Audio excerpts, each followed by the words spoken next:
తాకట్లో ఉన్న మీ బంగారాన్ని విడిపించి ఆ రోజు ఆన్లైన్ రేటుకి కొంటాం. Sharma gold company.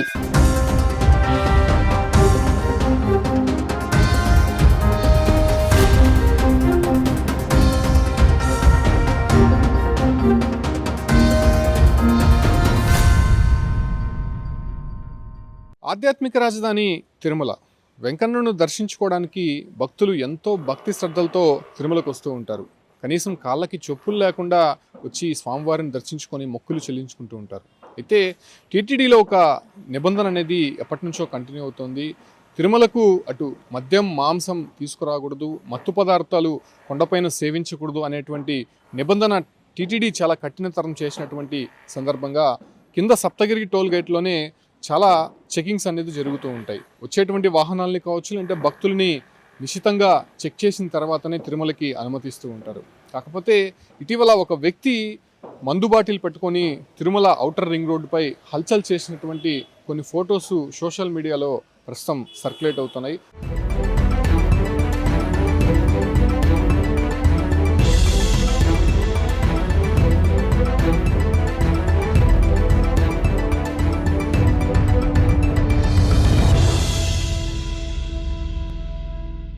అది ఎక్కడి నుంచో వచ్చి తిరుమలకు వచ్చినటువంటి భక్తుడు కాదు, లేకపోతే మరి ఇతర ప్రాంతానికి సంబంధించినటువంటి వ్యక్తి కాదు.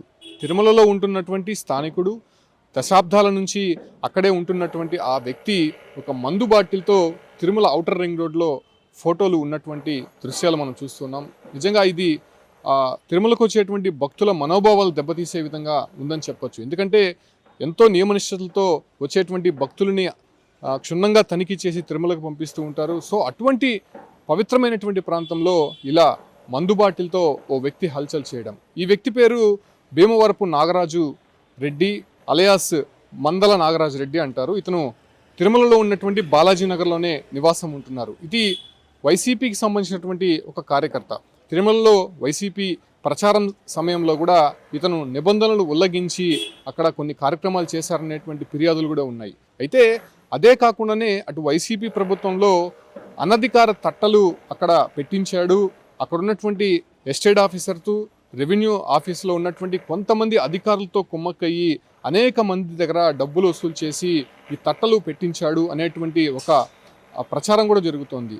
అదే రకంగానే అతని దగ్గర ఉన్నటువంటి పొందినటువంటి తట్టలు నేపథ్యంలోనే కొంతమంది బాధితులు కూడా ఎస్పీకి ఫిర్యాదు చేశారు. ఇటీవల హరీష్ రెడ్డి అనేటువంటి ఒక వ్యక్తి అతని దగ్గర డబ్బులు ఇచ్చి మోసపోయాను, తన దగ్గర 4 లక్షల రూపాయలు డబ్బులు తీసుకొని తట్ట ఒక ప్రాంతంలో పెట్టించి కేవలం 3 నెలలు మాత్రమే అక్కడ ఉంచే విధంగా ప్రణాళిక రూపొందించి అటు తర్వాత అధికారులకు చెప్పి తొలగించే ప్రయత్నం చేశారు. సో మరొకరికి దాన్ని అమ్మారనేటువంటి విమర్శలు కూడా హరీష్ రెడ్డి చేశారు. సో ఈ రకంగా నాగరాజు రెడ్డి పైన అనేక వివాదాస్పదమైనటువంటి ఫిర్యాదులు వస్తున్నాయి. అతను తిరుమలలో నిబంధనలకు విరుద్ధంగా అనేక కార్యక్రమాలు కూడా చేపడుతున్నాడనేటువంటి విషయాలు కూడా బయటకు వస్తున్నాయి. ముఖ్యంగా చిట్టీలు పేరుతో అనేక మందిని కూడా దోచుకున్నారు. అధిక వడ్డీల పేరుతో చిన్నపాటి వ్యాపారస్తుల్ని చాలా వరకు మోసం చేశాడు, కోట్ల రూపాయలు దండుకున్నాడు అనేటువంటి ఒక విమర్శలు కూడా వినిపిస్తున్నటువంటి సమయంలో ఈ ఒక్క మందల నాగరాజురెడ్డి అనేటువంటి ఫొటోస్ 2 సోషల్ మీడియాలో సర్క్యులేట్ అవుతోంది. అతను ఒక ఫుల్ బాటిల్ మందు పట్టుకొని ఔటర్ రింగ్ రోడ్డుపై తను ముద్దాడుతున్నటువంటి ఒక ఫోటో సోషల్ మీడియాలో సర్క్యులేట్ అవడంతో ప్రస్తుతం అతని పైన విమర్శలు అయితే వినిపిస్తున్నాయి. దీనిపైన అటు హిందూ సంఘాలు కావచ్చు, అంటే తిరుమలకు వచ్చేటువంటి భక్తులు కూడా ఆ ఫొటోస్ చూసి ఆశ్చర్యం కలుగుతోంది. తాము తిరుమలకు రావాలంటే అనేక నిబంధనలు ఉంటాయి, కింద చెకింగ్స్ చేస్తూ ఉంటారు, మా వస్తువులన్నీ కూడా చిందరవందరంగా పడేసి క్షుణ్ణంగా తనిఖీ చేస్తూ ఉంటారు. అయితే స్థానికంగా ఉండేటువంటి ఆ వ్యక్తి అంత బహిరంగంగా తిరుమలలో ఉన్నటువంటి రోడ్లపై మందు బాటిల్ పెట్టుకొని ఫొటోస్ తీసుకుంటుంటే అక్కడ ఉన్నటువంటి భద్రతా సిబ్బంది పోలీసులు ఏం చేస్తున్నారనేటువంటి విమర్శలు కూడా వినిపిస్తున్నటువంటి సమయంలో ఈ 2 ఫొటోస్ ప్రస్తుతం సంచలనంగా మారిందని చెప్పుకోవచ్చు. నాగరాజు రెడ్డి పైన ఎటువంటి యాక్షన్ తీసుకోబోతున్నారు, ముఖ్యంగా హరీష్ రెడ్డి ఇచ్చినటువంటి ఫిర్యాదు మేరకు ఎటువంటి కేసు నమోదు చేయబోతున్నారు.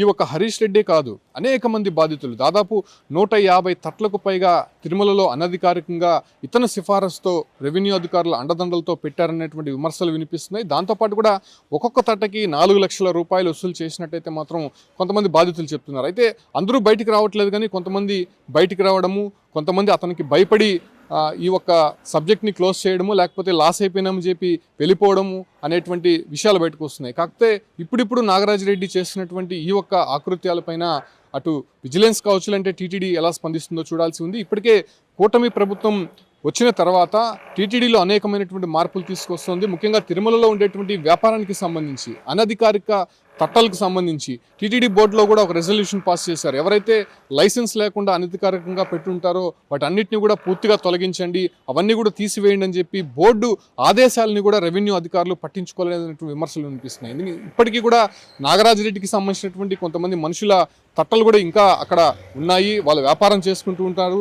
దానికి సంబంధించినటువంటి లైసెన్సులు కూడా వాళ్ళ దగ్గర లేదు. అయినా కూడా రెవెన్యూ ఆఫీస్లో ఎందుకు సైలెంట్గా ఉన్నారు, ఎస్టేట్ ఆఫీస్ అధికారులు ఎందుకు పట్టించుకోవట్లేదు? ఇదే విమర్శలు వినిపిస్తున్నటువంటి సమయంలో నాగరాజరెడ్డి ఫొటోస్ ఇప్పుడు 2 సోషల్ మీడియాలో చక్కర్లు కొట్టడం ఒకంత సంచలనంగా మారింది. దీనిపైన టీటీడీ ఎలా స్పందిస్తుందో, నాగరాజరెడ్డి పైన పోలీసులు ఎటువంటి యాక్షన్ తీసుకోబోతున్నారో వేచి చూడాల్సినటువంటి అంశంగా మారిందని చెప్పచ్చు.